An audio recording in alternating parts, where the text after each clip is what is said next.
ரகங்கள் பலவிதம், ஒவ்வொன்றும் உலகத்தரம். தமிழக உற்பத்தியில் உங்கள் அனுஜ் ஸ்டைல்ஸ். உதயம் பருப்பு வகைகள் சீக்கிரம் வைக்கிறதால கேஸ் செலவும் மிச்சம், நேரமும் மிச்சம். Plan your next summer escape with Grand Royal Tours. இப்போ ட்ரம்ப் சொல்லியிருக்கிறாரு, இன்னும் சில வாரங்களில் போரை நிறுத்திடுவோம் அப்படின்னு சொன்னது. இது உண்மையான தகவலா இல்லை இராணுவ தகவலா? அவரோட அறிக்கை உண்மைதான். ஆனால் என்ன ஒரே ஒரு பிரச்சனை அப்படின்னா, அவர் ஒன்று சொல்லுவார், அவனுக்கு எதிராக செஞ்சுக்கிட்டு இருப்பார். எக்கச்சக்கமாக ஆட்கள் எல்லாம் தயார்படுத்தி ஈரானுக்கு உள்ளே நுழையணும் அல்லது நேரடியாக டெஹரானுக்குள்ளே இறங்குறதா அப்படின்னு எல்லாம் பிளான் பண்ணிட்டு இருக்காங்க. ஆனால் இவங்க என்ன சொல்கிறாங்கன்னா, எப்படி வந்தாலும் நீங்கள் உள்ளே வாங்க, ஹெலிகாப்டர்ல இருந்தோ ஃப்ளைட்டில் இருந்தோ பேராஷூட் வழியாக நீங்கள் கீழே இறங்குனீங்கன்னா உயிரோடு இறங்குவீங்க, தரையில் வரும்போது வருவீங்க. ஈராக் அடித்தோம், இல்லை லிபியாவை அடித்தோம், அதனால் இதையை அடித்து பெரிய தலைகளை தூக்கிட்டோம்னா அவங்க விழுந்துருவாங்க. நம்ம ஒரு டம்மி ஆளை போட்டு வழக்கம் போல் அங்கே இருக்கிற ஆயில் பூரா நம்ம எடுத்துக்கிட்டு அந்த ராஜாமாக இருக்கலாம்னு பிளான் பண்ணாங்க.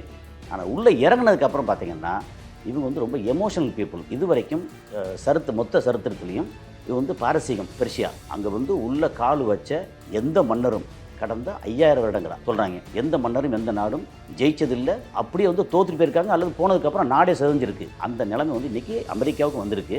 அதனால் அவங்க டெஸ்பரேட்டாக இந்த போரை முடிவுக்கு கொண்டு வந்தே தீரணுன்றாங்க. இவங்க என்ன சொல்கிறாங்கன்னா, ஈரான் போர் முடிவுக்கு எப்போ வரணுங்கிறது நாங்கள் தான் தீர்மானிக்கணும் அப்படின்னு சொல்கிறாங்க. என்ன விஷயம்னா, இந்த மொத்த ரீஜனில் இருந்து அமெரிக்கா வெளியே போகணும், ப்ளஸ் பாலஸ்தீனத்துக்கு தனி நாடு அங்கீகாரம் கொடுத்தே ஆகணும். இதெல்லாம் கொடுக்கறதுக்கு அமெரிக்கா பேசாம 10 ஸ்கார்பியோவில் போய் ஒன்றுலேயே 5 பேர் 8 பேர்னு போயிட்டு அருவாளை தூக்கிட்டு துப்பாக்கி தூக்கிட்டு அங்கே போனாங்கன்னா பயங்கர ஃபைட் இருக்கும். எதிராளி கையில் சாதாரண ஆளாக இருந்தாங்கன்னா பயந்து போய் என்ன சொன்னாலும் ஓகே எழுதி கொடுத்துருவாங்க, காசு கொடுத்துருவாங்க, முடிஞ்சு போச்சா.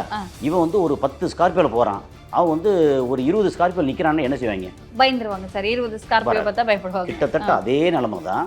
இவன் அமெரிக்கா 10 ஸ்கார்பியோவில் போகிறான், அவன் 20 ஸ்கார்பியோ நிற்கிறான், அடிச்சுக்கிட்டே இருக்கான். அவன் கையில் அவ்வளோ ஆயுதங்கள். அப்போ பலம் ஈரான் கையில் தான். ஈரான் கையில் பலம் நிறைய இருக்குது. அதுக்காக அமெரிக்கா குறைச்சி மதிப்பிடலை. கடல் பரப்புலையும் அவங்களுடைய பவர் குறைஞ்சிருச்சு, வான்வெளியிலும் அவங்க பவர் குறைஞ்சிருச்சு. பக்கத்து இடத்துல இருந்து அவங்களோட நிலத்துலேருந்து அடிக்கணும்ல, அதை பூரா செதச்சிட்டாங்க. இப்போ அமெரிக்கா கையில் ஆயுதம் இருக்குது, எங்கேருந்து அடிப்பீங்க? அமெரிக்காவிலேருந்து பறந்து அடிக்க முடியாது. அது போக இஸ்ரேலேருந்து அடிக்கலாம். இஸ்ரேலை சுக்கு நூறாக்கிட்டாங்க. இஸ்ரேல் வாழ தகுதி இல்லாத நாடாயிருச்சு. என்னதான் போர் நிப்பாட்ட போகிறாங்க அப்படிங்கிற ஒரு விஷயம் ட்ரம்ப் வெளியிட்டிருந்தாலும் ஈரான் போருக்கு ரெடியாக இருக்கிறாங்க அப்படின்னு சொல்லிட்டு ஒரு தகவலும் வந்திருக்கு. இதை எப்படி எடுத்துக்கலாம் சார்? ஈரான் கையில் படைபலம் பெருசாக இருக்குது. 4 லட்சம் பேருக்கு மேலே இருக்காங்க. ஒரிஜினலாக இருக்கக்கூடிய இராணுவம் இருக்காங்க, அதில் ஒரு 6 லட்சம் பேர் அப்படின்னு 10 லட்சம் பேர் எனி டைம் தயாராக இருக்காங்க. இந்த 10 லட்சம் பேரை தாண்டி யார் ஒன்றும் பண்ண முடியாது. அவங்க போருக்கும் எனி டைம் தயாராக இருக்காங்க. கலாட்டா வாய்ஸ் நேயர்களுக்கு வணக்கம். இன்னைக்கு நம்ம யாரை சந்திச்சு பேச போறோம்னா, உலக செய்தி ஆய்வாளர் கசாலி அவங்க கிட்ட இஸ்ரேல், அமெரிக்கா, ஈரான் என்ன நிலைப்பாட்டில் இருக்கு, போர் முடியுமா முடியாதா, முடிய போகுது அப்படிங்கிற அறிக்கையெல்லாம் வந்திருக்கு. இது உண்மைதானா அப்படிங்கிறத கேட்டு தெரிஞ்சுக்கலாம் வாங்க. வணக்கம் சார். வணக்கம் மேடம். போர் முடிய போகுது அப்படிங்கிற ஒரு அறிக்கையை ட்ரம்ப் வெளியிட்டிருக்கிறாரு அப்படின்னு சொல்றாங்க. இது உண்மையா? அவரோட அறிக்கை உண்மைதான். ஆனால் என்ன ஒரே ஒரு பிரச்சனை அப்படின்னா, அவர் ஒன்று சொல்லுவார், அவனுக்கு எதிராக செஞ்சுக்கிட்டு இருப்பார். போர் இன்னும் ஒரு சில வாரங்களில் முடிய போகுது அப்படின்னு சொல்லி அறிக்கை விட்டார். அதுக்கு அமெரிக்காவில் ஆதரவும் எதிர்ப்பும். மக்கள்கிட்ட ஒரு பக்கம் போரை முடிக்கணுன்ற விஷயத்தில் இருக்காங்க. அதுக்கப்புறம் சிலர் போரை முடிக்கக்கூடாது, ஏன்னா யூதர்கள் இருக்காங்கல்ல அங்கே, அவங்க முடிக்கக்கூடாது, ஏன்னா இஸ்ரேல் அங்கே அடிபட்டுரும் அப்படின்னு அப்படி இருக்காங்க. ஸோ ஆனால் அந்த டைமில் என்ன பண்ணாங்கன்னா, அவங்களோட 80 செகண்ட்ஸ்னு சொல்லி ஒரு படைப்பிரிவு இருக்குது. 80 செகண்ட்ஸ் அவ்வளோ 10,000 பேர் இங்கே ஈரானில் இறக்கணும். அவங்க அதிரடியான படை. அவங்க அதே மாதிரி எக்கச்சக்கமாக ஆட்கள் எல்லாம் தயார்படுத்தி ஈரானுக்கு உள்ளே நுழையணும். ஈரானுக்குள்ளேனா ஒரு பக்கம் ஒன்று கார்க் ஐலாண்டு, அது ஏற்கனவே அடித்தாங்க இல்லையா, அந்த கார்க் ஐலாண்டில் இறங்குறதா, அல்லது இங்கே சில ஐலாண்டு இருக்குது. ரொம்ப முக்கியமாக ஹர்மோஸ் ஜலசந்தி இருக்கு இல்லையா, அது பக்கத்தில் ஒரு 4-5 ஐலாண்டு, முக்கியமான ஐலாண்டு இருக்குது. அதில் இறங்குறதா அல்லது நேரடியாக டெஹரானுக்குள்ளே இறங்குறதா அப்படின்னு எல்லாம் பிளான் பண்ணிகிட்ருக்காங்க. ஆனால் இவங்க என்ன சொல்கிறாங்கன்னா, எப்படி வந்தாலும் நீங்கள் உள்ளே வாங்க, நீங்கள் ஹெலிகாப்டரில் இருந்தோ ஃப்ளைட்டில் இருந்தோ பேராஷூட் வழியாக நீங்கள் கீழே இறங்குனீங்கன்னா உயிரோடு இறங்குவீங்க, தரையில் வரும்போது பணமாக வருவீங்க. இந்த செய்தி வந்ததுக்கு அப்புறம் ஒரு கேள்வி கேட்குறேன் சார். இந்த பக்கம் அமெரிக்கா என்ன சொல்றாங்கன்னா, ட்ரம்ப் சொல்லியிருக்காரு போர் முடிய போகுது அப்படிங்கிற ஒரு செய்தி வெளிவந்திருக்கு. இந்த பக்கம் வந்து ஈரான்ல என்னன்னா வந்து படை திரட்டிட்டு இருக்காங்க, ஆயுதங்கள் பங்கர்ஸ் எல்லாம் வந்து ரொம்ப நிறைய அளவில் ரெடி பண்ணிட்டு இருக்காங்க. போர் வந்து நாங்கள் முடிவுக்கு கொண்டு வரவே இல்லை, போர் நடக்கும் அப்படிங்கிற ஒரு தகவலும் வந்திருக்கு. ரெண்டு பக்கம் வேற வேற கதையா இருக்கு. எது உண்மை? இவங்க வந்து எப்படின்னா போர் முடிக்கணுன்ற டெஸ்பிரேஷனில் இருக்காங்க. அமெரிக்கா, இஸ்ரேல் இல்லை, அமெரிக்கா. எனக்கு முடிஞ்சால் போதும், ஏன்டா தெரியாமல் வந்து கால் வச்சிட்டோம் அப்படின்ற மாதிரி அமெரிக்காவில் இருக்குது. என்ன காரணம்னா அந்த இழப்புகள் வந்து பெரிய லிஸ்ட் இருக்குது. அந்த லிஸ்ட்டில் நம்ம சொன்னோம்னா அவ்வளோதான், நம்ம வந்து போர்டு வச்சிடும். யாருக்கு சார் இழப்பு அதிகம்? அமெரிக்காவுக்கு அண்ட் இஸ்ரேலுக்கு. இழப்பு வந்து ஈரானுக்கும் இருக்குது. ஆனால் ஈரான் வந்து இப்போ கெயின் பண்ணிட்டு இருக்காங்க முன்னை விட. இங்கே இஸ்ரேலுக்கு வந்து பயங்கரமான இழப்பு. அப்புறம் அமெரிக்காவுக்கு பொருளாதார ரீதியாக ரொம்ப மிக பயங்கரமான இழப்பு. அவங்களுடைய ராஜ்யம் இருக்குல்ல, கிரீடம், அந்த ஒற்றை தலைமை, உலகத்தின் ஒற்றை தலைமை, அதாவது இந்த உலகத்தின் ஒற்றை தலைமை யூனிபோலார்னு சொல்லுவாங்க இல்லையா, அந்த கிரீடம் வந்து இப்போ இறங்கிருச்சு. என்ன காரணம்னா அந்த கிரீடம் எப்படி இருந்துச்சு, அவங்களுக்கு வந்து அங்கே இருக்கிற முக்கியமான ஆயில் ஃபீல்டு அத்தனையும் கண்ட்ரோல் பண்ணிட்டு இருந்தாங்க. எல்லா டீலும் வந்து இது டாலரில் நடந்துச்சு. உதாரணத்துக்கு ஈவன் நம்ம இந்தியாவிலேருந்து சைனாவில் வந்து ஏதாவது பொருள் வாங்கணும் அப்படின்னா நேரடியாக யுவானில் வாங்க முடியாது, அவங்க வந்து ருப்பியில் வாங்குறது இல்லை. நம்ம வந்து டாலரில் அனுப்புவோம், அது வந்து கன்வெர்ட் ஆகி டாலருக்கு போகும். அதுக்கப்புறம் அந்த டாலர் வந்து கன்வெர்ட் ஆகி யுவானுக்கு போகும். திரும்ப அவங்க வந்து ஏதாவது வாங்கணும், வேறு எங்கேயாவது வாங்கினா கூட மைய புள்ளியாக டாலர். அப்போது நம்ம அனுப்பும்போது அதுக்கு ஒரு கமிஷன், திரும்ப கன்வெர்ட் பண்ணும்போது அதுக்கு ஒரு கமிஷன் அப்படின்னு டாலர் வந்து பயங்கரமான ஒரு வேல்யூ இருந்தது. அது இல்லாமல் இப்போ என்ன ஆகிப்போச்சு, மொத்த பிஸ்னஸும் இப்போ சைனா என்ன பண்ணிட்டான், டோட்டலாகவே யுவானில் பண்ண ஆரம்பிச்சிட்டாங்க. ஸோ அவங்களுடைய பொருளாதார கிரீடம், பொருளாதாரம் இறங்கிச்சா மொத்தம் இறங்கிருச்சு. அப்புறம் இந்த நேரத்தில் தான் இதை வந்து ஈரானை அடக்கி வச்சு நம்ம மொத்த ஏரியாவை கட்டுப்படுத்திக்கும், எக்ஸப்ட் ரஷ்யா. அதை கட்டுப்படுத்திட்டோம்னா சைனா வந்து கீழே விழுந்துருவாங்க. சைனா விழுந்து ரஷ்யாவும் அடிக்கிறது ஈஸியாகனு பிளான் பண்ணாங்க. ஆனால் இவங்க என்ன தப்பு பண்ணிட்டாங்கன்னா, இவங்களுடைய பலம் என்ன அப்படிங்கிறத தப்பு பண்ணிட்டாங்க. தெரியாமல் விளாண்டாங்கன்னு சொல்கிறீங்க? தெரியும், ஆனால் ஈஸியாக நினச்சிட்டாங்க. இப்போ அத்தச்சரி சவளப்புள்ள மாதிரி இருக்கான், எப்படி ஈராக் அடித்தோம், இல்லை லிபியாவை அடித்தோம், அதனால் இதையை வந்து அடித்து பெரிய தலைகளை தூக்கிட்டோம்னா அவங்க வந்து விழுந்துருவாங்க. நம்ம வந்து ஒரு டம்மி ஆளை போட்டு வழக்கம் போல் அங்கே இருக்கிற ஆயில் பூரா நம்ம எடுத்துக்கிட்டு அந்த ராஜாமாக இருக்கலாம்னு பிளான் பண்ணாங்க. ஆனால் உள்ளே இறங்கினதுக்கப்புறம் பார்த்திங்கன்னா இவங்க வந்து ரொம்ப எமோஷனல் பீப்புள்.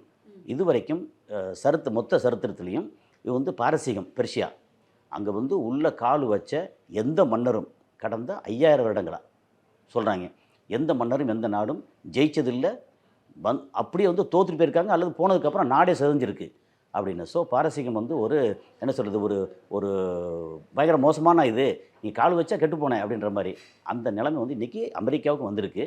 அதனால் அவங்க டெஸ்பரேட்டாக வந்து இந்த போரை வந்து முடிவுக்கு கொண்டு வந்தே தீரணுன்றாங்க. இவங்க என்ன சொல்கிறாங்கன்னா, ஈரான் வந்து போர் வந்து முடிவுக்கு எப்போ வரணுங்கிறது நாங்கள் தான் தீர்மானிக்கணும் அப்படின்னு சொல்கிறாங்க. என்ன விஷயம்னா, இந்த மொத்த ரீஜன்லேருந்து அமெரிக்கா வெளியே போகணும். அதுபோக எங்கள் மேலே நீங்கள் தடைன்னு போட்டு வச்சுருந்தீங்க, பொருளாதார தடை, அதை பூரா நீக்கணும். அப்புறம் நீங்கள் எங்களோட இஸ்பஹான், டெஹரான் இது எல்லாத்தையும் அடித்ததுக்கு பயங்கரமான லாஸு, கிட்டத்தட்ட 1 ட்ரில்லியன், ஒரு 90-95 லட்சம் கோடி எங்களுக்கு வந்து கொடுக்கணும் காம்பன்சேஷனாக. உடனே கொடுக்காட்டில் 10 வருஷமாக கொடுக்கணும் அப்படின்னு சொல்லி, ப்ளஸ் வந்து பாலஸ்தீனத்துக்கு வந்து தனி நாடு அங்கீகாரம் கொடுத்தே ஆகணும். இதெல்லாம் கொடுக்கறதுக்கு அமெரிக்கா வந்து பேசாமல் பண்ணிடலாம். ஏன்னா அமெரிக்கா வேறு வழி இல்லை, இதை கொடுக்கலைன்னா விட மாட்டோன்றாங்க. அதுபோக இந்த லாஸ்ட் சொன்னீங்கள்ல, அமெரிக்காவுக்கு பொருளாதார ஆச்சு. அப்புறம் அமெரிக்காவோட நிலைகள், அந்த தளங்கள் இருந்த இடம் வந்து 27 இடம் வந்து மொத்த மிடில் ஈஸ்ட்டில். அதில் மேஜர் இடம் பார்த்திங்கன்னா ஜிசிசி கண்ட்ரி. அதில் வந்து Saudi Arabia, Kuwait, Bahrain, Qatar, UAE and Oman. நான் ஜிசிசி எடுத்திங்கன்னா பெரிய இது வந்து ஈராக்கில் பெருசாக வச்சுருக்காங்க. அது போக ஜோர்டானில் இருக்குது. இதில் மொத்தத்துக்கு துபாய் வந்து பயங்கரமாக ஆட்டம் கண்டிருக்கு. இப்போ நம்ம பேசிகிட்டு இருக்கோம்ல, இப்போ வரைக்கும் இன்றைக்கி காலையில் வரைக்கும் அங்கே பார்த்தா பயங்கரமான அடி. அமெரிக்க வீரர்கள் இருக்காங்கல்ல, அவங்களுடைய அந்த துபாயில் அது துபாய் அண்ட் அபுதாபி யுஏஇயில் வந்து அமெரிக்காவோட இது இருக்குது, தளம் இருக்குது. அந்த தளத்துக்குள்ளே நான் போயிருக்கேன், முன்னாடி போயிருக்கேன். ஓகே, அந்த தளம் அங்கே வந்து அடிச்சிட்டாங்க, நிறைய அடிச்சிருக்காங்க. பயந்து போய் அந்த வீரர்கள் எல்லாமே வந்து மக்களாக உள்ளுக்குள்ளே தங்கியிருக்காங்க. அப்போ அவங்க எங்கெல்லாம் போயிருக்காங்கன்னு தேடி போய் அடிக்கிறாங்கல்ல. அது வந்து நேற்று என்ன பண்ணிட்டாங்கன்னா, முக்கியமாக மக்கள் வாழ்கிற இடம், அதுவும் லோக்கல் அரப்ஸ் வாழ்கிற இடம். ஓகே, அது சத்வான் ஒரு ஏரியா இருக்குது, ஜுமேரான் ஒரு ஏரியா இருக்குது, 2 கேட்டால் அல்பதான் ஒரு ஏரியா. அதில் ஒரு வீட்டை போய் தாக்கியிருக்காங்க. ஏன்னா கரெக்டாக அமெரிக்கன் எங்கெல்லாம் இருக்காங்களோ தேடி போய் தாக்குறாங்க. ஸோ என்ன சொல்லிட்டாங்கன்னா, இந்த லாஸ்ன்னு எடுத்திங்கன்னா ஈரானுக்கு வேறு வழியே இல்லை, பயங்கரமான லாஸ். உயிர் பலியாக இருக்குது, கட்டடங்கள் லாஸ் ஆயிருக்கு. கட்டடங்கள்லாம் கிட்டத்தட்ட ஒரு சார், இந்த 30,000 அண்டர் கிரவுண்ட் பங்கர்ஸ் இதெல்லாம் வந்துட்டு ரெண்டு பேருமே மாத்தி மாத்தி வந்துட்டு குண்டுகள் போட்டு தாக்கியிருக்காங்க. ஸோ அவங்க ஆயுதங்கள் எல்லாம் வந்துட்டு அதுல தான் பதுக்கி வைப்பாங்க. ஆயுத உற்பத்தி கூட அந்த பங்கர்ல தான் பண்ணுவாங்க, நீங்களே சொல்லியிருக்கீங்க. ஸோ இந்த மாதிரி அந்த ஆயுதங்கள் தயாரிக்கிற இடங்கள் மேல வந்துட்டு குண்டு போட்டு அழிச்சுக்கிறதுல லாஸ் வந்துட்டு அதிகமா இருக்கும். என்ன விஷயம்னா, இங்கே அண்டர் கிரவுண்டு பங்கர் இருக்குல்ல, அந்த பங்கர் வந்து எவ்வளோ ஆழத்தில் இருக்குன்னு ஒரு கணக்கு இருக்குல்ல. இவங்க அமெரிக்காவோட அந்த பங்கர் பஸ்டர், அது பேர் GBU-57, அதை கொண்டு வந்து போடுறதுக்கு B-2 பாமர் அப்படி, அது வந்து முன்னாடி போன வருஷம் போட்டாங்க, போன ஜூனில் போட்டாங்க. இப்போ திரும்ப வந்து போட்டிருக்காங்க. எப்போ February 28 திரும்பவும் போட்டாங்க. ஏன்னா அவர் அயத்துல்லா அலி கமேனி அவர் இறந்து போனார் கொண்டாங்களா, அப்போ அவர் இருந்தது கீழே பங்கரில். ஆனால் இந்த தொழிற்சாலை இருக்குல்ல, அணு ஆயுத உற்பத்தியாக இருக்கட்டும் அல்லது மிசைலாக இருக்கட்டும் ட்ரோனாக இருக்கட்டும், அந்த தொழிற்சாலை இது எல்லாமே இருக்கிறது வந்து கிட்டத்தட்ட 300 அடிக்கு கீழே, ரொம்ப கீழே. ஆனால் அந்த பங்கர் பஸ்ட் வந்து கீழே உள்ளே போகிறது வந்து 200 அடி 220 அடி போகும். ஸோ போய் வெடித்தாலும் ஒன்றும் நடக்காது கீழே. அந்தளவுக்கு அவங்க சேஃபாக. ஏன்னா ஈரானுக்கு எல்லாமே ஏற்கனவே ப்ரீ பிளான்டு. இவங்க நம்மளை அடிப்பாங்க, அவங்க கையில் என்னென்ன இருக்குது, அடித்தா எப்படி நம்ம தப்பிக்கணும், நம்ம திருப்பி எப்படிலாம் அடிக்கலாம் அப்படின்னு எல்லா வகையிலையும் ப்ரிப்பேர்டாக இருந்ததுனால அவங்க வந்து எந்தெந்த வகையில் வந்து அமெரிக்கா வந்து லாஸ் ஆகிருக்காங்க அப்படின்னா, அவங்களுக்கு வந்து ஒருத்தரை மிரட்டணும் அப்படின்னா, இப்போ நம்ம ஊரில் வந்து ரவுடி போய் மிரட்டணும்னு வச்சுக்கலேன். என்னென்னா ஒரு 10 ஸ்கார்பியோவில் போய் ஒன்றுலேயே 5 பேர் 8 பேர்னு போயிட்டு அருவாளை தூக்கிட்டு துப்பாக்கி தூக்கிட்டு அங்கே போனாங்கன்னா பயங்கர ஃபைட் இருக்கும். எதிராளி வந்து கையில் சாதாரண ஆளாக இருந்தாங்கன்னா பயந்து போய் என்ன சொன்னாலும் ஓகே எழுதி கொடுத்துருவாங்க, காசு கொடுத்துருவாங்க. கண்டிப்பாக முடிஞ்சு போச்சா. அப்போது இவன் வந்து ஒரு 10 ஸ்கார்பியோவில் போகிறான், அவன் வந்து ஒரு 20 ஸ்கார்பியோ நிற்கிறான்னு என்ன செய்வாங்க? பயந்துருவாங்க சார். 20 ஸ்கார்பியோ பார்த்தா பயப்படுவாங்க. கிட்டத்தட்ட அதே நிலைமை தான்.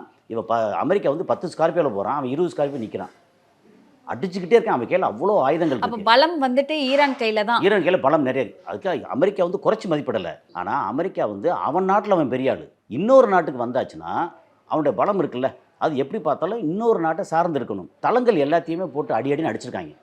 அப்போ தளங்கள் முடிஞ்சு போச்சு, ஆட்கள் நிறைய பேர் இறந்து போயிருக்காங்க, அமெரிக்கா வீரர்கள் நிறைய பேர் இறந்து போயிருக்காங்க. ஸோ இந்த மாதிரி ஒரு சூழலில் தளங்கள் போச்சு. அப்புறம் வான்வெளியில் வந்து பயங்கர ஸ்ட்ராங் அவங்க. ஏன்னா F series கேள்விப்பட்டிருப்பேன், F-15, 16, 18A, 22, F-22, அதுக்கப்புறம் F-35.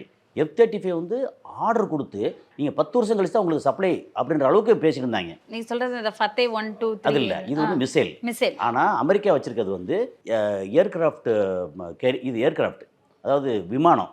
அது வந்து 2 மிசைலை வந்து தூக்கிட்டு போகும். அதுக்கு வந்து வானத்திலேயே இது ஃபியூல் ஊற்றுறதுக்கு KC-135 அது ஒரு ஃப்ளைட்டு. அதாவது அவ்வளோ சௌகரியங்கள், அவ்வளோ வசதியான ஒரு அமெரிக்கா. அதை வந்து தொடவே முடியாது. F-35ன்ற இது ஃபைட்டர் ஜெட்டு, அதை தொடவே முடியாது. அது வந்து ஸ்டெல்த்துன்னு சொல்லுவாங்க, இன்னும் ரேடாரில் சிக்காது அப்படின்றது. அதை 2 தான் அடிச்சிட்டாங்க. சிக்கவே சிக்காதுங்கிறது எப்படி அடித்தாங்க? 2 அடிச்சிட்டாங்க. அப்போ அதோட பயங்கரமான கையில் டிடெக்ட் பண்ணி அடிக்கிறதுக்கு இவங்க கையில் ஆயுதங்கள் இருக்குது, அதை அடிச்சிட்டாங்க. அதுக்கப்புறம் உலகத்திலேயே மிகப்பெரிய கப்பல் USS ஜெரால்ட் R. ஃபோர்டு, அது வந்து கிட்டத்தட்ட 1,10,000 கோடி ரூபா அதோட வேல்யூ, இப்போ உள்ள கரண்ட் வேல்யூ. அதுக்கு அடுத்து கிட்டத்தட்ட அதே அளவு பெரிய கப்பல் வந்து USS ஆப்ரஹாம் லிங்கன், அது 95 லட்சம் கோடி, கிட்டத்தட்ட அந்த அளவுக்கு ஒரு 1 லட்சம் கோடி ரூபா. அது வந்து இது வந்து ஒரு 90 இந்த F சீரிஸ் சொன்னோம் இல்லையா, அது மாதிரி இந்த மாதிரி ஏர்கிராஃப்டை வந்து ஃபைட்டர் ஜெட்டை கேரி பண்ணி கொண்டு போகும். ஏன்னா அது எல்லாம் பறந்து வர முடியாது, ஆனால் இது வந்து கேரி பண்ணி கொண்டு போகும். அதையும் அடித்து விரட்டிட்டாங்க. ஒரு கேரியர் வந்து மொத்தத்துக்கு அவுட்டு. ஆனால் கேட்டால் வந்து லாண்ட்ரியில் உள்ள இருந்த லாண்ட்ரி வந்து தீ பிடிச்சிச்சுனாங்க. அதுக்கப்புறம் வெளியில் நிறையா வந்துருச்சு. இல்லை இவங்க வந்து ஈரான் வந்து அவங்களோட மிசைலை வச்சு அடிச்சிட்டாங்கன்னு. அப்போது கடல் பரப்புலையும் அவங்களுடைய பவர் குறைஞ்சிருச்சு, வான்வெளியிலும் அவங்க பவர் குறைஞ்சிருச்சு. பக்கத்து இடத்துலேருந்து அவங்களோட நிலத்துலேருந்து அடிக்கணும்ல, அதை பூரா வந்து செதச்சிட்டாங்க. அப்போது அமெரிக்கா கையில் ஆயுதம் இருக்குது, எங்கேருந்து அடிப்பீங்க? அமெரிக்காவிலேருந்து பறந்து வந்து அடிக்க முடியாது. அதுபோக இஸ்ரேலேருந்து அடிக்கலாம். இஸ்ரேலை வந்து சுக்கு நூறாக்கிட்டாங்க. இஸ்ரேல் வந்து வாழ தகுதி இல்லாத நாடாயிருச்சு. இப்போது முன்னாடி பார்த்தா வாழ்கிறதுக்கு ஒரு அருமையான நாடுனா ஒரு சுவிட்சர்லாந்து, ஒரு துபாய், ஒரு இஸ்ரேல் அப்படின்னு ஒரு அருமையான அற்புதமான நாடாக இருந்தது. டூரிசமெல்லாம் ரொம்ப விரும்பி போவாங்க. அதாவது இந்த மாதிரி பக்தி டூரிசம் ஒரு பக்கம், அது நம்ம ஜெனரல் டூரிசம் அப்படின்னு அங்கே இல்லாத விஷயமே இல்லை, அப்படி இருந்தது இஸ்ரேல். இப்போ வாழ தகுதி இல்லாத நாடுன்ற மாதிரி ஆகிப்போச்சு. ஓகே, அதனால் இழப்புன்னு எடுத்திங்கன்னா அமெரிக்காவுக்கு பெரிய இழப்பு, சம்மந்தம் இல்லாமல் அரப் கண்ட்ரீஸ்க்கு இழப்பு, அப்புறம் இந்தியாவுக்கு வேறு வழி இல்லாமல் இன்றைக்கி கேஸ் பிரச்சனை, இந்த பிரச்சனை இந்தியாவுக்கு கொஞ்சம் இழப்பு. ஸோ இத்தனை இழப்புகளுக்கும் காரணம் வந்து அமெரிக்கா தான் சொல்றீங்க. ரொம்ப முக்கியமாக வந்து அமெரிக்கா யார் சொல்ல கேட்டு அடித்தாங்க? இஸ்ரேல் சொல்ல கேட்டு. இஸ்ரேல் நெத்தனியாவுக்கு யார் சொல்ல கேட்டு ஆரம்பித்தாங்க? மொசாடோட தலைவர் அவர் பேச்சை கேட்டு ஆரம்பித்தாங்க. பெருந்தலையை ஈரானில் போட்டு தெரியாச்சும் நம்ம வந்து கேப்சர் பண்ணிடலாம் அப்படின்னு சொன்னாங்க. தப்பாக போச்சு. இப்போ வேறு வழி இல்லை, ஈரான் கை ஓங்கிருச்சு. ஈரான் கை ஓங்கிச்சுன்னா ஆட்டோமேட்டிக்காக சைனா கை ஓங்கிருச்சு, ரஷ்யா கை ஓங்கிருச்சு. அப்போ ஏன்னா ரஷ்யா கை இறக்கணும், சைனா வந்து சப்ரஸ் பண்ணணும்னு சொல்லித்தான் அவங்க 2 முக்கியமான சப்ளையர், ஒன்று வெனிசுலா, இன்னொன்று ஈரான். வெனிசுலா வந்து ஈஸியாக போய் பிடிச்சிட்டாங்க. ஈரான் அது மாதிரி பிடிக்க நினச்சா ஈரானை ஒருவேளை பிடிச்சிருந்தாங்கன்னா சைனா வந்து பொருளாதார ரீதியாக பயங்கர அவுட் ஆகிருக்கும். ஆனால் இன்றைக்கி சைனா வந்து ஓரளவு பரவாயில்ல. இன்னொன்று என்னென்னா ஈரான் என்ன பண்ணுறாங்க, இதுக்கு முன்னாடி சேங்ஷன் போட்டிருக்கும்போது டெய்லி வந்து ஒரு 10 to 11 லட்சம் பேரல் க்ரூட் ஆயில் ப்ரொடியூஸ் பண்ணிட்டு இருந்தாங்க. இன்றைக்கி வந்து 20 லட்சம் பேரல் ப்ரொடியூஸ் பண்ணுறாங்க. அப்புறம் முன்னாடி வந்து $47 ஒரு பேரலுக்கு விலை விற்றாங்க. இன்றைக்கி $115. அப்போ ஈரானுக்கு வந்து காசு வந்து நிறைய கொளிக்குது. அப்போ நேரடியாக டாலரில் விநியோகம் பண்ணலை, அத்தனையும் யுவானில் பண்ணுறாங்க. அப்புறம் ஹார்மோஸ் ஜலசந்தி இருக்குல்ல, அது வந்து எக்கச்சக்கமாக ஒரு நாளைக்கு 2,20,00,000 பேரல் அந்த ரூட் வழியே வெளியே போனது. ஓகே, இப்போ ரொம்ப குறைஞ்சிருச்சு. அதுக்கு வந்து இப்போ டோல் வசூல் பண்ணுறான். முன்னாடி ஃப்ரீயாக இருந்துச்சு. அப்போ எல்லா வகையிலையும் ஈரான் வந்து நிறைய அடி வாங்கியிருக்காங்க, நிறைய இழப்பு இருக்குது. அதையும் தாண்டி இப்போ வந்து வளர்ந்துக்கிட்டு இருக்காங்க. ஆனால் இஸ்ரேல் வந்து இழப்பாகி போச்சு. அது இல்லாமல் இன்னொரு முக்கியமான விஷயம் என்னென்னா, பங்கர் பஸ்ட் சொன்னதுனால அங்கே வந்து ஈரானில் 3 முக்கியமான இடம். அணு ஆயுதம் இருக்குல்ல, அது அணு ஆயுத உற்பத்தி, அணு ஆயுதத்தை பாதுகாக்கிறது அப்படின்னு எடுத்திங்கன்னா ஃபர்டோ, இஸ்ஃபஹான் அண்டு நட்டான்ஸ் அப்படின்னு 3 இடம். 3 இடத்துலையும் குண்டு போட்டிருக்காங்க. நேற்று வரைக்கும் இதில் ஃபர்டோ இல்லை இதில் இஸ்ஃபஹானில் குண்டு போட்டிருக்காங்க. இவங்க ஈரான் என்ன பண்ணாங்கன்னா அதுக்கு பதிலாக இஸ்ரேலில் வந்து ஒரு மிகப்பெரிய ஆராய்ச்சி மையம்னு அணுகுண்டு தயாரிக்கிற இடம், அதை தயாரித்து பத்திரமா வச்சுருக்க இடம், அதுக்கு பேர் டிமோனான்னு பேர். இன்னொரு பக்கத்தில் இன்னொரு இடம் இருக்குது, அதுக்கு பேர் அராது. 2 இடத்துலையும் போட்டு தாக்கில் ஏகப்பட்ட சயின்டிஸ்ட் அவுட்டு. அந்த இடமே நாசியாயிருச்சு. இனிமேல் வந்து திரும்ப அவன் ஆராய்ச்சி பண்ணி இல்லை குண்டு எல்லாம் கொண்டு வந்து எந்திரிச்சு வரோம்னா சில காலங்கள் ஆகும் இஸ்ரேலுக்கு. இஸ்ரேல் வந்து பொருளாதார ரீதியாகவும் மக்கள் இழப்பு, வீடுகள் பூரா நிறையா தரமட்டமாக. இப்போ இதுக்கு முன்னாடி வந்து காசாவில் அடித்தாங்கல்ல, இஸ்ரேல் அடித்தாங்கல்ல, இன்னொரு காசாவா இஸ்ரேலோட டெல்லவிவ், பீர்ஷேபா, ஜெருசலத்து செட்டிலர்ஸ் ஏரியா அப்படின்னு அப்படி காணப்படுது. ரொம்ப பயங்கர கவலைக்கிடமாக இருக்குது இஸ்ரேல். அப்போ இழப்பு பெரிய இழப்பு. இப்போ ட்ரம்ப் சொல்லியிருக்கிறாரு இன்னும் சில வாரங்களில் வந்து போரை நிறுத்திடுவோம் அப்படின்னு சொன்னது. இது உண்மையான தகவலா இல்லை வந்து இராணுவ தகவலா, இல்லைன்னா வந்துட்டு ஒரு கணிப்பாங்களே முடிய போது முடிஞ்சிரும் அப்படின்னு சொல்லிட்டு சுற்றி இருக்கிற நாடுகள் ஒரு இவங்க இதுக்கு மேலே இவங்களை அடிக்க முடியாது, இதுக்கு மேலே எதுவுமே இல்லை அப்படின்னு சொல்லிட்டு கணிக்கப்பட்டதா? இது வந்து ட்ரம்ப் சொன்னதான். இன்னும் ஒரு சில வாரங்களில் வந்து இது முடிஞ்சிடும் அப்படின்னு. ஏன்னா இதுக்கு மேலே அடிக்கிறதுக்கு அவங்களுக்கு வலிமை இல்லை. யார்கிட்ட வலிமை இல்லை? அமெரிக்காட்ட வலிமை இல்லை. ஏன்னா இருக்கிறது யார் தான் சொல்லல. ஏற்கனவே வான்வெளியிலையும் வந்து அவங்க பவர் குறைஞ்சிருச்சு, கடல் பரப்புலையும் குறைஞ்சிருச்சு, நிலப்பரப்பில் இறங்குறதுக்கு பிளான் பண்ணுறாங்க. அப்போ அங்கே இருக்கக்கூடிய பென்டகன் இருக்கு இல்லையா, அதுதான் வந்து இராணுவ தலைமையகம். அங்கே என்ன சொல்கிறாங்கன்னா, நீங்கள் உள்ளே இறங்கணும் அப்படின்னா அதுவும் ரொம்ப முக்கியமாக ஹார்மோஸ் ஜலசந்தி, அங்கே அதை நம்ம கேப்சர் பண்ணணும்னா குறைஞ்சபட்சம் 2 லட்சம் அமெரிக்க வீரர்கள் அங்கே வேணும். 2 லட்சம் வீரர்கள் அமெரிக்காவில் இருக்காங்க. பட் அங்கே கொண்டு வந்து சேர்க்கணும்ல. சேர்த்தனா சும்மா வந்து நேராக அப்படி கிளம்பி வந்து ஒரு ஃப்ளைட்லேயே இதில் இறங்கி டக்குன்னு அப்படி கிளம்பிப்பாங்கன்னு சொல்ல முடியாதுல்ல. அப்படி வந்தால் அவங்க கையில் ஆயுதம் வேணும், சாப்பாடு வேணும், தங்குறதுக்கு வந்து டென்ட்டு போடணும் அப்படின்னு. அந்த ஃபெசிலிட்டிஸ் இதே வந்து மிகப்பெரிய விஷயம். அதை கொண்டு வந்து எங்கே இறக்குவீங்க? ஏன்னா இப்போது சவுதி அரேபியாவில் இறக்குனா சவுதியை போட்டு தாக்குறாங்க, யுஏயில் போட்டு இறக்குனா யுஏ தாக்குறாங்க. அப்புறம் ஏற்கனவே பஹ்ரைன் வந்து அந்த 5th ஃப்ளீட்டுன்னு சொல்லி அதோட இது இருக்கு இல்லையா, நம்ம கப்பற்படை, அது வந்து ஒரு பெரிய அளவுக்கு துறைமுகம், கப்பற்படை துறைமுகம் அமெரிக்காவோடது. அதை போட்டு நாஸ்தி பண்ணிட்டாங்க. இப்போ அங்கேயும் இறங்க முடியாது. குவைத்து ஏற்கனவே அடி. இப்போ வரைக்கும் வந்து கத்தாரில் அடிச்சு, கத்தாரில் ஏற்கனவே அந்த பேஸ் வந்து மிகப்பெரிய பேஸு, 10,000 வீரர்கள் இருக்கக்கூடிய மிகப்பெரிய பேஸு, அந்த கத்தாரையும் அடித்தாங்க. இப்போ எங்கே இறங்குவீங்க? அந்த படைவர்கள் 2 லட்சம் பேர் வந்து கப்பலில் வரணும்னா கப்பல் அடிக்கிறாங்க. இவங்க கையில் வந்து எதை கொண்டு வந்தாலும் அடிக்கிறதுக்கு ரெடியாக இருக்காங்க. ஒருவேளை ஃப்ளைட்டில் வந்து பேராசூட்டில் இறங்குனா இந்த தோலில் தூக்கி வச்சு அடிக்கக்கூடிய ராக்கெட் லான்ச்சர் இருக்குல்ல, அது வந்து சைனாலேருந்து ஒரு 25,000 ராக்கெட் லான்ச்சர் வாங்கியிருக்காங்களாம். லான்ச்சர் மட்டும் 25 அப்படின்னா அதில் போடுற குண்டு எத்தனை இருக்கும்? அது என்னென்னா கிட்டத்தட்ட சில கிலோமீட்டர் வரைக்கும் போகும். அவங்க வந்து பேராசூட்டில் இறங்குறாங்கன்னா அதை இந்த வீரர்கள் அதை பார்த்து சுட்டாங்கன்னா ஒருத்தன் கூட உயிரோட கீழே இறங்க மாட்டான். நீங்கள் எங்கே இறங்குவீங்க? இல்லை நீங்கள் வந்து துருக்கியில் இறங்கினா துருக்கி அலோவ் பண்ண மாட்டாங்க. வேறு இந்த சைடில் இருக்கக்கூடிய ஆப்கானிஸ்தானாக இருக்கட்டும் இல்லை பாகிஸ்தானாக இருக்கட்டும் அங்கெல்லாம் வந்து பண்ண முடியாது. அப்போ இராணுவ வீரர்கள் எந்த ரூட்டில் உள்ளே வர்றது? ஸோ என்ட்ரி பாயிண்ட் இல்லை. ஏன்னா ஒரு பக்கம் வந்து ஈரானுக்கு இயற்கையாகவே மலைகள் இருக்குல்ல, அவனுடைய லேண்ட்ஸ்கேப் வந்து ரொம்ப அரண் மாதிரி இருக்குது. அப்படிலாம் மேலே ஏரியில் வரவே முடியாது. ஸோ ஈரான் வந்து இப்போது சேஃப் பொசிஷனில் இருக்காங்க. அவங்களுக்கு ஒரே ஒரு த்ரெட் வந்து வான்வெளியில் வந்தது. வான்வெளியும் அடித்ததுனால அதே மாதிரி KC-135 சொல்லி மேலே வந்து இந்த பெட்ரோல் நிரப்பம்ல அதையும் போட்டு தாக்கிட்டாங்க. அது இல்லாமல் ஒரு 3 நாளைக்கு முன்னாடி சவுதி அரேபியாவில் வந்து பிரின்ஸ் சுல்தான் ஏர்பேஸ், அமெரிக்காவோட ஏர்பேஸ் ஒன்று இருக்குது, அது கேள்விப்பட்டிருப்பீங்க. அதில் ஒரு இந்த E3 அவாக்ஸ்ன்னு சொல்லி ஒரு பெரிய ஃப்ளைட்டு. அந்த ஃப்ளைட்டோட விலையை கேட்டிங்கன்னா ஒரு 30 லட்சம் கோடி சம்திங், ஒரு பெரிய அளவுக்கு பெரிய ஃப்ளைட். அதில் வந்து எப்படின்னா அந்த ஃப்ளைட்டு நார்மலாக இல்லாமல் பெரிய ஃப்ளைட்டு பின்பக்கத்தில் வந்து ஒரு ரவுண்டாக வட்டமாக இருக்கும், ஒரு 30 அடி அகலத்துக்கு. ஓகே, அது எதுக்குன்னா இந்த டேட்டாஸ் எல்லாம் கலெக்ட் பண்ணி சேட்டலைட் மூலமாக அங்கே கலெக்ட் பண்ணி எல்லாத்தையும் இங்கே கீழே வந்து கொடுக்குறதுக்கு ஒரு மிக பிரம்மாண்டமான ஃப்ளைட்டு. அந்த ஃப்ளைட்டு தான் அந்த மொத்த ரீஜன்லேயும் இருக்கிற டேட்டாவில் எடுக்கிறது. அது வந்து அங்கே நிறுத்தி வச்சுருந்தாங்கல்ல, அதோட போட்டு சுக்குநூறாக அடிச்சு காலி பண்ணிட்டாங்க ஈரான். அதை காலி பண்ணிட்டாங்கன்னா ஒரு 350 லட்சம், ஒரு 350 பில்லியன், அவ்வளோதான் முடிஞ்சு, சொல்லி முடிஞ்சு. ஸோ அந்த அளவில் வந்து லாஸு. இப்போ அந்த ஃப்ளைட் வந்து இன்னொன்று வந்து கத்தாரில் இருந்துச்சு, அது இருக்கான்னு தெரியல. அவ்வளோதான், இங்கே சவுதியில் தான் அடிச்சிட்டாங்க. சவுதியில் அடிச்சதுக்கு காரணம் ஒன்று சொல்கிறாங்க, அதையும் நம்ம பேசும்போது சொல்லிடலாம். ஏன்னா இந்த ஒரு 3 நாளைக்கு முன்னாடி அவர் ட்ரம்ப் வந்து யாரை பார்த்தாலும் கெட்ட வார்த்தையில் பேசுகிறது, ரொம்ப கேவலமாக பேசுறது, டீ கடையில் நின்று தண்ணியை போட்டு 2 பேர் சலம்புவாங்கல்ல, அது மாதிரி வந்து ஒரு பிஹேவ் பண்ணக்கூடிய ஆள் வந்து ட்ரம்ப்பு. என்னென்னா சவுதியோட மன்னர், இப்போதைக்கு டிஃபெக்டோ ரூலர் முகமது பின் சல்மான், அவரை வந்து வெளியே சொல்ல முடியாத அருவருப்பான கெட்ட வார்த்தையில் பேசிட்டாப்புல. யார் பேசினா? ட்ரம்ப் வந்து சவுதியோட மன்னரை, அதாவது அது வந்து சொல்ல முடியாது, அப்படி வச்சுக்கலேன், வெளிப்படையாக சொல்ல முடியாது. ஆனால் எல்லாருக்கும் தெரியும், பார்க்குற அவ்வளோ பேருக்கும் நிறைய எழுதிட்டாங்க தெரியும். அப்படி ஒரு அதிபர் வந்து கெட்ட வார்த்தை பேசணுன்னே இவங்களுக்கு ஒரு இறையாண்மை இதெல்லாம் இருக்கும்ல, என்ன பண்ணிட்டாங்க, உடனே அங்கே சொல்லி முடித்த உடனே அடுத்த செகண்ட் என்ன பண்ணிட்டாங்க, சவுதி அரேபியா வந்து ஈரான்கிட்ட சொல்லி இந்தா இங்கே ஒன்று நிற்குது, வந்து அடிச்சுட்டு போ. அமெரிக்காவுக்கு வந்து தங்கவேல் இங்கேருந்து அங்கே போயிடுச்சு.